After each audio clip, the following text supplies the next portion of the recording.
Asthma is a chronic inflammatory disorder of the airways that results in intermittent and reversible airflow obstruction of the bronchioles. It occurs by either inflammation or airway hyperresponsiveness. It can occur at any age, and there's no real known cause. However, there is a feeling that it's an autoimmune disorder. The manifestations of asthma include mucosal edema, bronchoconstriction, excessive mucus production. There are different classifications, and that can be found on a chart on page 613 of IGI, defining mild intermittent being symptoms that occur less than twice a week, mild persistent, where symptoms arise more than twice a week but not daily, moderate persistent symptoms are daily in conjunction with exacerbations twice a week, and then severe persistent is when the symptoms occur continuously along with frequent exacerbations that limit the patient's physical activity and quality of life. So we try and prevent it, of course, those who have asthma. If the patient smokes, we encourage them not to smoke. We advise them to use protective equipment if they work in an environment where they're using chemicals or inhaled pollutants or carcinogens. If they have asthma or reactive airway disease, we're going to encourage that they get an influenza shot and a pneumovax, especially the older adult. And they need to recognize their trigger agents, such as any environmental factors, changes in temperature. In the East Coast, the winter, cold weather. Here, Santa Ana's might do it. Air pollutants, strong odors, fragrances. You'll see fragrance-free zones because of people who have asthma or are allergic to it, and that is a trigger. Seasonal allergies, grass, trees, weeds, pollens. We hear about the pollen index every day on the weather. That's for this reason. And also other perennial allergens would be like feathers, dust, roach droppings, animal dander, dust mites, foods with sulfates. Interesting to note that young individuals with asthma need to be told that wine coolers have sulfates in them because that's often the first drink they try. Enzymes, including those in laundry detergents, chemicals, household cleaners, Mr. Clean, that kind of thing, that could be a trigger. Sinusitis with postnasal drip can develop into an attack, as well as viral respiratory tract infections could trigger an asthma attack. Here is a little cartoon guy. It's represented as a man because asthma occurs more in males. Usually onset before 12 years of age. It shows the retraction of the ribs, intercostal retractions. It's familial, increased mucus production. You see he's hanging onto his inhalers and his peak flow meter. And I guess those are pills. And it's characterized by hypoxemia, which we'd see tachycardia, restlessness, and tachypnea in it. In an emergency situation, if they do not respond within 30 minutes, we need to make sure they get medical attention because they could have status asthmaticus, which is very bad. Okay, so let's talk about risk factors. Older adults have a decreased pulmonary reserve, and due to the physiologic lung changes that occur, they are at increased risk. They are more susceptible to infections. They have sensitivity to beta-adrenergic receptors. They decrease with age, that sensitivity. And as the beta receptors age and lose that sensitivity, they are less able to respond to agonists, which can result in a bronchospasm. And patients who have mild to moderate asthma can experience few or no symptoms between their attacks. And during the attacks, we want to make sure we monitor their signs and symptoms. So what are they? Subjectively, we'll see dyspnea, chest tightness, and anxiety or stress. Objectively, coughing, usually a narrow airway cough, high-pitched. Wheezing. Wheezing I always like to hear wheezing because I know they're moving airway. It's when someone's having an asthma attack and they lose the wheezing, they're too tight to move air, and that's a crisis. They have increased mucus production. We're seeing them use accessory muscles. We'll see them start to posture, tripod position, put their arms over their head to increase their lung expansion. They'll have poor oxygen saturation, low SaO2, and a barrel chest or an increased chest diameter. And that's where their AP and lateral dimensions are equal, and they have a barrel chest. Ask me in class and I'll show you what I mean. So we want to obtain their history. That's really important. What is the onset and duration? Is it the same as last time you had an asthma attack? Was it the same trigger? We want to try and correlate those things. What were the precipitating factors? Did you exercise? Was something stressful going on? Did some irritant happen? Any changes in their medical regime? Medications what usually relieves the symptoms, and any other medications that you've taken, and what methods do you typically use to relieve your symptoms. What kind of labs we're going to do, ABGs. I'm going to go over that on another 10-minute topic, so we'll do that there. But we would see hypoxemia, hypocarbia, and hypercarbia, which is later on. So first of all, we're going to see a decrease in their CO2, and then we're going to see an increase in their CO2 later in the attack. Sputum cultures, they're going to try and see if there's any bacteria present for an infection source.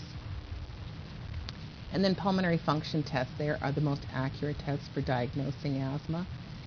The FVC is the forced vital capacity, and that's the volume of air exhaled from a full inhalation to a full exhalation, so all the way in and all the way out. And then the forced expired volume in the first second, which is at FEV1, is the volume that is blown out as hard and as fast as possible that the patient can do during that first second. And that's the most forceful exhalation after the full inhalation. So you'll see the respiratory therapist checking this. And then their peak expiratory flow is the fastest airflow rate reached during an exhalation, and we use peak flow meters to do that. And often we will give asthmatics peak flow meters to monitor their status at home.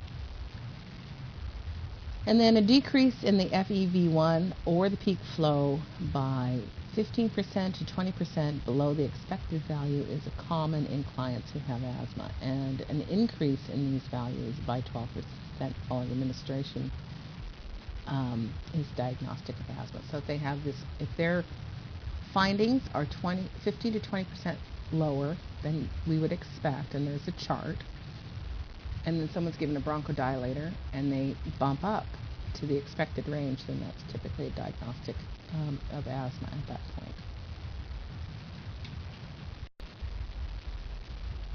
Okay, we want to position our patients to have maximum ventilation, typically high Fowlers, 90 degrees. They might want to pitch themselves forward and tripod over an over bed table. They might actually put their arms up over their head to increase their lung expansion. We're going to give them oxygen as prescribed and monitor their cardiac rate and rhythm for any changes, especially during the acute attack, because this can lead to irregularity of the heart, tachycardia, PVCs, and we want to make sure they have an IV access. We always want to stay real calm and reassuring. The last thing someone who is fearful of with an asthma attack or having trouble breathing is to have a nurse that's flapping around. So you want to stay very calm and reassuring. We're going to give these people rest periods,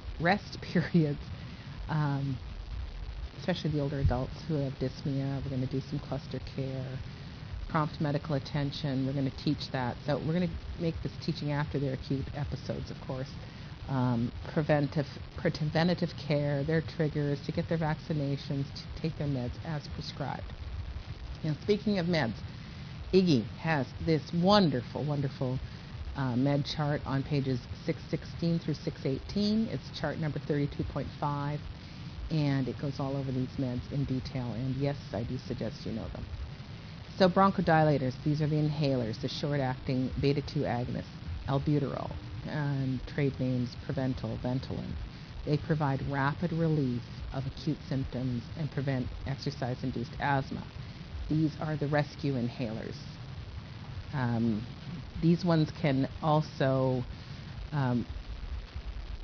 create tremors in the patients and tachycardia, so we want to be watching for that. Next, the anticholinergic medications. Ipratropium, which is Atrovent, it blocks the parasympathetic nervous system, and that allows for the sympathetic nervous system to cause bronchodilation and decrease the pulmonary secretions. These patients often get a dry mouth from this medication, so maybe you can encourage them to have hard candies to suck on. The methylxanthines, such as theophylline, trade name Theodor, these require close monitoring because they have a very narrow therapeutic range, and they can become toxic with this. The side effects of this drug include tachycardia, nausea, diarrhea. Theophylline isn't used as much as it once was. However, it seems to always come up on NCLEX types of things, so they must be still testing on it. Anti-inflammatory agents, they're used to decrease airway inflammation, and they include corticosteroids like fluconazole, which is Flovent, that's an inhaler, and prednisone, which is oral, typically Deltasone, it's also known as. And then also the leukotriene agonists, Montelukast, which is singular, greatest drug around. I take it, my son takes it, it's changed my life. Anyway, mast cell stabilizers such as chromolam sodium, and that's Intol, and then monoclonal antibodies such as Xolair, which is omelzumab. Omelzumab sounds like a country somewhere. Anyway, so what do we want to do with these medications? Steroids, definitely watch for decreased immunity function. We're going to monitor for hyperglycemia. We're going to talk to the patient about looking for black tarry stools to make sure there's no bleeding. They're going to observe the patient for fluid retention or weight gain. That can be common with the steroids. And oral inhaled steroids, we want to make sure that they rinse their mouth out so they don't get any thrush. Encourage plenty of fluids. We want them to hydrate, and with the prednisone to definitely take it with food so they don't upset their stomach and get the black tar stools. There's combination agents. They're bronchodilator and anti-inflammatory. Ipratropium and albuterol together, that's Combivent. Gives you an idea because it's a combination of ventilated. Anyway. And the other one is fluticasone and salmeterol, which is Advair. They can be prescribed separately, and that happens sometimes if the insurance company won't cover the combination. But if they are prescribed separately, you want to make sure that the patient takes the bronchodilator first so that they dilate up their airway, and then get that anti-inflammatory in there afterwards so it can get there as deep as possible.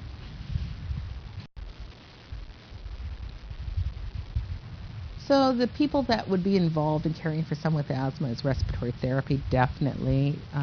They do the breathing treatments in-house, watch airway management, nutritional services, contact for any weight loss or weight gain due to medications, and then rehab, pulmonary rehab. They have one at Tri-City. If you have an opportunity to go down there and look at it, it's definitely worth doing that.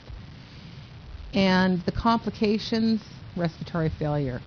Persistent hypoxemia related to asthma can relate to respiratory failure, and we would see acid-base imbalance and a decrease in their oxygen levels. We would prepare for intubation, and the patient would be mechanically ventilated. Status asthmaticus, I want to bring this up again. It is life-threatening episode because it's airway obstruction that is not responsive to common treatment, and it involves extreme wheezing, labored breathing, use of accessory muscles, distended neck veins, and it creates a risk for cardiac or respiratory arrest. Once again, we would be preparing for an emergency intubation, give any oxygen, bronchodilators, epinephrine, and we would be initiating systemic steroid therapy.